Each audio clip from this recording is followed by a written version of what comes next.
On va décortiquer ensemble une affaire qui secoue vraiment la scène tech française, une histoire qui met en scène deux figures bien connues de l'émission Qui veut être mon associé. Tout part, ou presque, de cette scène, une conférence d'Éric Larchevêque qui a fait un flop. Mais au-delà de l'anecdote, ce moment un peu gênant laissait déjà deviner que quelque chose n'allait pas, des tensions bien plus profondes qui étaient sur le point d'exploser. C'est toute la question. Comment en est-on arrivé là? C'est une histoire qui mêle ambition, grosse somme d'argent, et qui ressemble bien à des promesses brisées. Une alliance qui a viré au cauchemar. Alors, pour tout comprendre, il faut revenir un peu en arrière. Au tout début de l'histoire, quand Éric Larchevêque, une véritable icône de la tech, décide de s'associer avec Blast, le club d'investissement de son collègue à la télé, Anthony Bourbon. Ce qui est vraiment frappant quand on regarde cette chronologie, c'est la rapidité des événements. En à peine quelques mois, on passe d'un partenariat qui semblait en or à une bataille juridique totale. La confiance s'est complètement évaporée. Et au cœur de toute cette affaire, il y a un élément clé, une promesse. La promesse faite par l'archevêque au moment de lancer son propre club, Day One. C'est cette promesse qui est aujourd'hui au centre de toutes les accusations. Il l'a écrit noir sur blanc. Day One, c'est de l'éducatif, rien de plus. Et c'est sur la base de cette assurance que Blast a donné son feu vert, estimant que ça ne violait pas leur contrat de non-concurrence. Tout reposait là-dessus. C'est là que tout bascule. Parce que ce que Day One a commencé à proposer à ses membres, ça a très vite semblé s'éloigner de la simple formation. Et c'est ce qui a mis le feu aux poudres. Le produit phare de Day One, ce sont les drops. Sur le papier, des opportunités d'investissement exclusives. Dans les faits, quelque chose qui ressemble beaucoup moins à de la pédagogie qu'à de la pure finance. Et ce tableau y résume parfaitement le problème. Pour Blast, c'est un peu comme si leur partenaire, qui avait promis d'ouvrir une simple librairie, se mettait en fait à vendre du café juste en face de leur propre café. On passe d'une plateforme soi-disant éducative à un concurrent qui chasse sur les mêmes terres.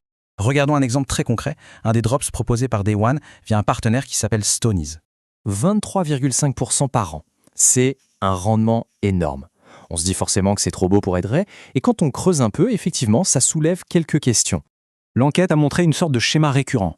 Des promesses de rendement mirobolants portées par des partenaires dont le sérieux et la crédibilité sont, pour le dire poliment, très difficiles à vérifier. Et ce n'était pas un cas isolé. Un autre drop proposait carrément d'investir dans des cartes Pokémon. Un marché de collection connu pour être extrêmement spéculatif. Et là, attention, on parle d'une promesse de rendement de 48% par an. C'est juste vertigineux. Cette fois, l'offre passait par une société nommée Thunderspot. Donc, on voit bien le problème.